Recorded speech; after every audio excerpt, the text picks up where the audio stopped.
અંદર એવા નવા હિંડોળાની પધરામણી કરી છે, એટલે ખૂબ તાળીઓના ગળગળાટથી આપણે હિંડોળાને વધાવી લઈશું. ભાઈ તમને બધાને ગમ્યો હિંડોળો? હા કે ના તો બોલો. બસ સાહેબ, તો એકવાર રાધે રાધે બોલો, જોરથી બોલો, હજુ જોરથી, હજુ જોરથી.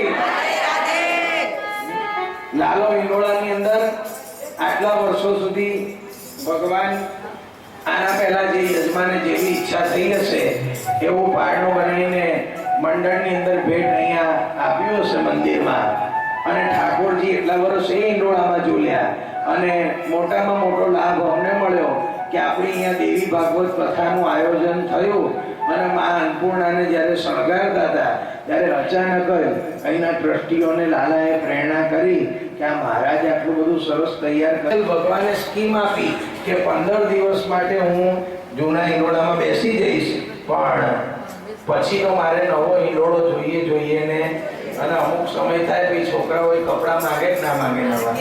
હા કે ના તો 5-6 વર્ષ થઈ હોય પેલા નાની સાયકલ ચલાવતા હોય, અને પછી કે ના પપ્પા હવે અને એનાથી મોટો થાય પછી 4 પૈડાની માંગે. બરોબર કે નહીં? બોલો કૃષ્ણ કનૈયા. એમ સ્વયં લાલાએ આવી પ્રેરણા કરી અને વિશ્વેશ્વર દાદાના આંગણે નવા હિંડોળાની પધરામણી થઈ, અને અમારે એટલી બધી ગર્વ લેવાની વાત છે કે એ હિંડોળો આવવાના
વડનગરમાં એક ભાઈ કોઈ દિવસ એમની જિંદગીમાં નાચ્યા નહીં, એ ડોહા નાચવા લાગે.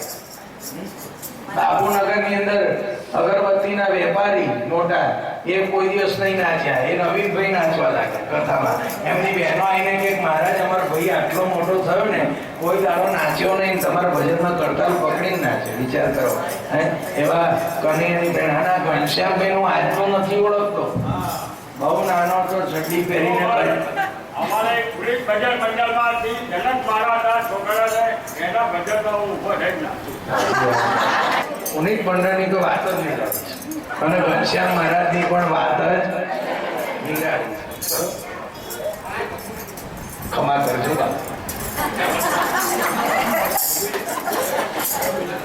નાનો હતો ત્યારથી એમને ઓળખો, અને કલાબેનના ભજનમાં તો હું સાયકલ લઈને જતો. સાયકલ લઈને કલાબેનના ભજનમાં જવું, અને એમના ભજનમાં બેઠો ને જે દિવસે પણ કોઈ પણ ઢોલી ના આવે, બરોબર છે, અને કોઈ પણ ઢોલી ના આવે ને એટલે ઘનશ્યામ મહારાજ અવશ્ય એમનું કામ. બોલો કૃષ્ણ કનૈયા. અને આવો રંગ લાગે ભગવાનના રંગમાં, એક વખત રંગાઈ તો જો, પછી તમે ગાવા લાગશો કે શ્રીજી આવો તે રંગ મને Jai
છાંટો તો છાંટી હવે રંગ મને શીશ લગાડો તે રંગ મને શીલ ગાડો